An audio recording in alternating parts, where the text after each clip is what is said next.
If you're listening to this, you're probably really good at shitting on yourself. I should be able to do this. This shouldn't be so hard. I shouldn't need to ask for help, and so on and so on and so on. But why should you? Have you ever really thought about that on a very deep level? Why should you? What's driving that should? I am a Tick Tick Boom fan. If you haven't seen it, it's on Netflix. I just checked, it's still there. As of the recording of this on March 16th, it is still on Netflix, and it's great because I love Rent. So if you're a Rent fan, or even if you're not, it's worth the check out. But it has a song in this movie, Tick Tick Boom, and it says, "Fear or love, baby, don't say the answer. Actions speak louder than words." When I heard this song, it got me to thinking of how often are we driven by fear and not by love? And in what ways does that work for us and show up in our life? And what ways does it impact our lives in not so great ways? So one of my favorite things to ask my clients is fear or love? I love this idea, this question, simply because it is so simple and so effective to ask. It's a pretty easy phrase to remember, fear or love. And it's a powerful question because it's worth considering. In this episode, I'm going to help you to recognize when fear is in the driver's seat and how to shift more towards love-based action. I want to give you some simple and practical ways to making that shift in your choices, to come from a place of trust and self-compassion and confidence. So, fear or love, what is the difference? So before I give you my answer, I really want you to just think for yourself. How would you know you're acting in fear? How do you know when you're loving yourself? What do people who love themselves do? And what do people who are afraid do? How does fear feel in your body, and how does love feel in your body? I imagine me asking this is pretty uncomfortable, just even if you're listening, that you haven't really given it much thought. And there's probably this knee-jerk reaction of, well, I don't know. I just know. Well, I really want to challenge you to actually think about it. What does fear feel like in your body? What does love feel like in your body? And does it depend on the situation?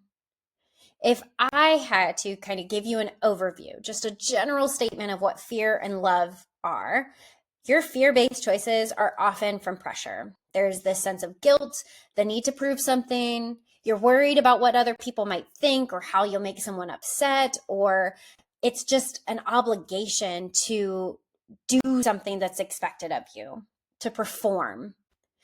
There is a worry about the consequences of what will happen. And so you are more motivated about the outcome than you are internally motivated.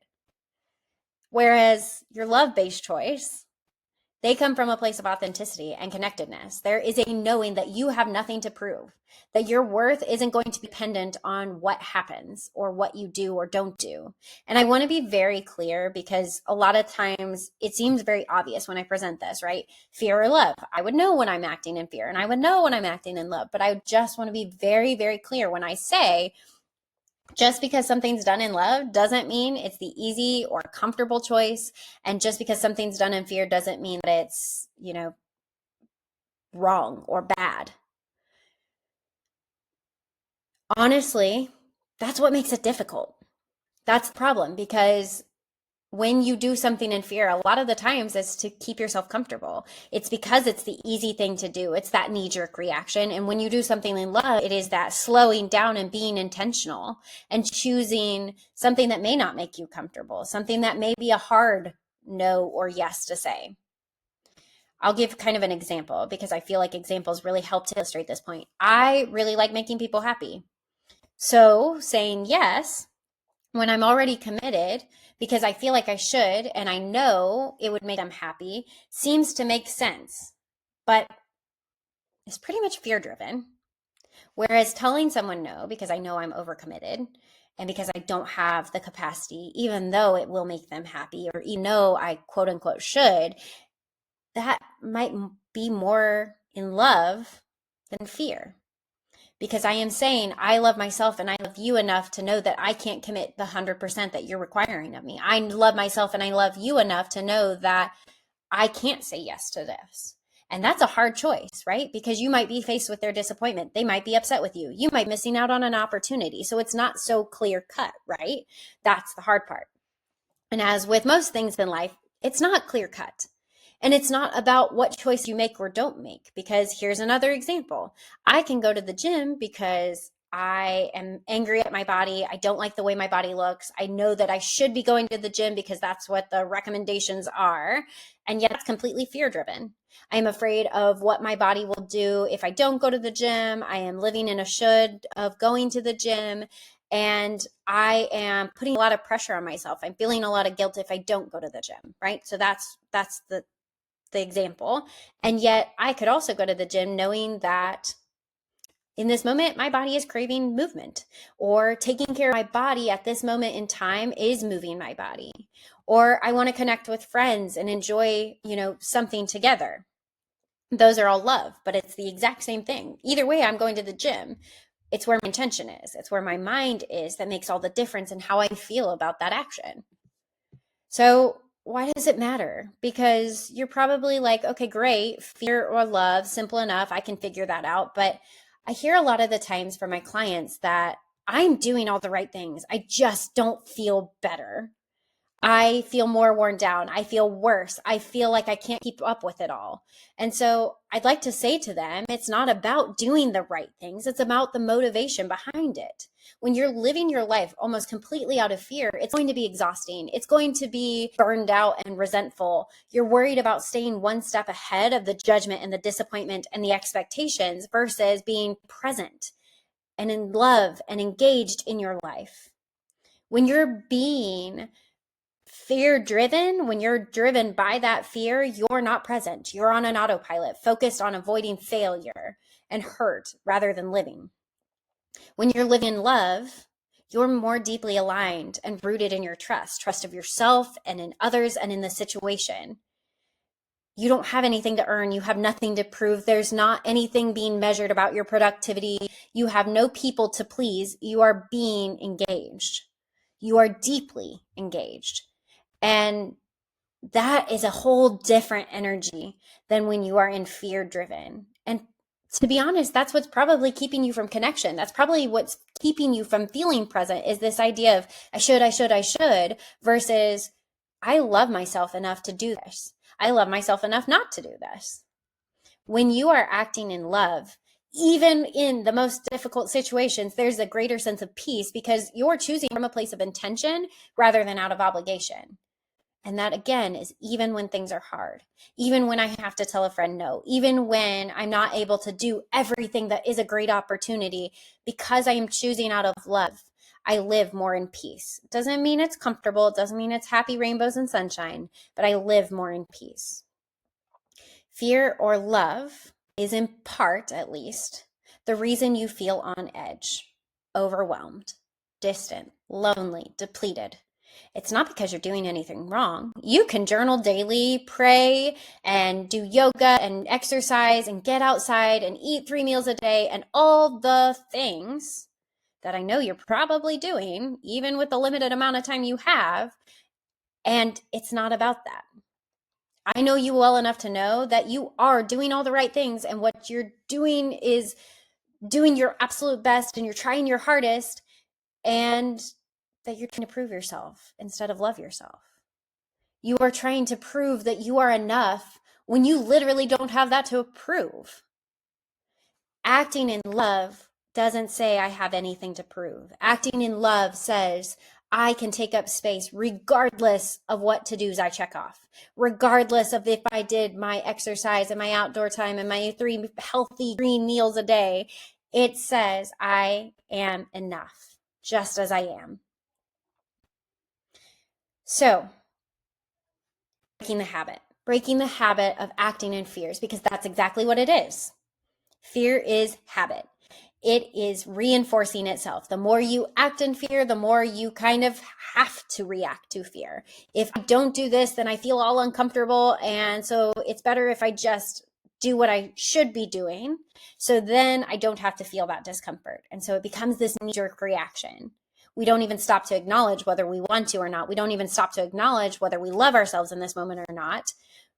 We don't recognize what's happening. We don't recognize the effects. And so it becomes this habit. In order to break a habit, we first have to become aware of what's actually happening. When does fear show up most for you? When are you less likely to choose love? When are you more likely to choose love? But when are you less likely to choose love? To should on yourself, to feel obligated, to make everyone else happy, to do all the things because it's the right thing to do. Now, there's nothing wrong with doing the right things. I don't want you to hear me say don't do the right things, but there is a difference in how you choose to do those right things. So the key to breaking this habit of fear-driven life is to become aware of what's actually happening. Are you in fear or are you in love? And how do you know that? How do you know when you are living in fear, and how do you know when you're living in love? And the only way for you to know that is for you to stop and slow down enough to actually think about it, to actually take notice of it. When you feel fear, how do you feel? When you feel love, how do you feel? Where do you feel it in your body? Where does your mind go? What thoughts do you have when you're in fear versus love? What situations trigger you most, right? Asking yourself those questions openly and honestly, without judgment and without defense, because we all act in fear at some point in life. It's just a curious question, fear or love? Because you judging yourself isn't going to open the door for us to change anything. It's allowed to be in fear sometimes. Fear has gotten you this far.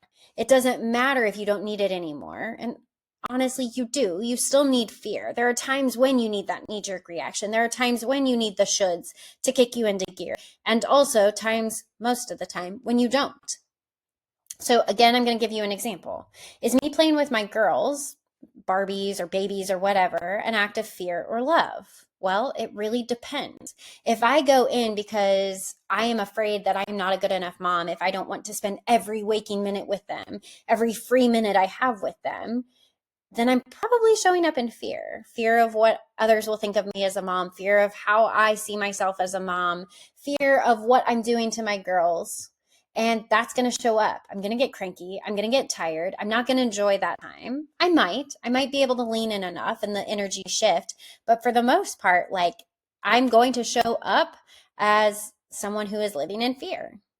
Versus if I am choosing to play Barbies with them because I know that they need that connection with me and I need that connection with them and I want to have this moment with them to share, that is a completely different energy than when I'm showing up with fear. Now, when I recognize the shoulds, right, of playing with them, there can be an opportunity still for love. Just because I say, oh, I started out with shoulds, doesn't mean I need to stop playing Barbies with them. I can say, I don't need to play Barbies with them to be a good mom. I'm a good mom because I'm a good mom. And playing Barbies with them is just bonus. I can shift to love in that moment of shoulds. It doesn't mean I have to stop what I'm doing. It doesn't mean that I have to change paths. It just means, where's my head? And how do I get my head in line with my heart and my values and what I'm doing? And sometimes choosing love can be, I don't have to play anymore.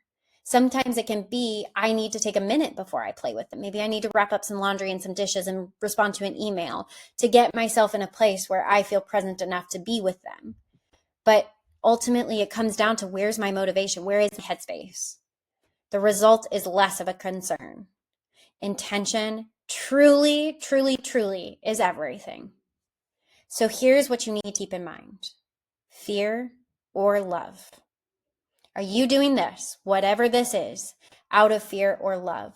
And really be honest with yourself about, what does fear or love look like for you? How do you know you're loving yourself? How do you know you're living in fear? It's never going to be about perfection or doing all the right things all the time. We're behind that. This is not what this podcast is about. We are not about perfection, but you can stop and you can take notice. You can pay attention to when fear is in the driver's seat. The subtle shift is so incredibly priceless. My challenge to you this week is going to be to take notice and ask yourself, fear or love? When the guilt and the shoulds and the obligation creep in, because they're going to, just because you know this stuff doesn't mean it doesn't happen still. I want you to take a step back and ask yourself, fear or love? And if it is fear, how can I shift to loving myself more?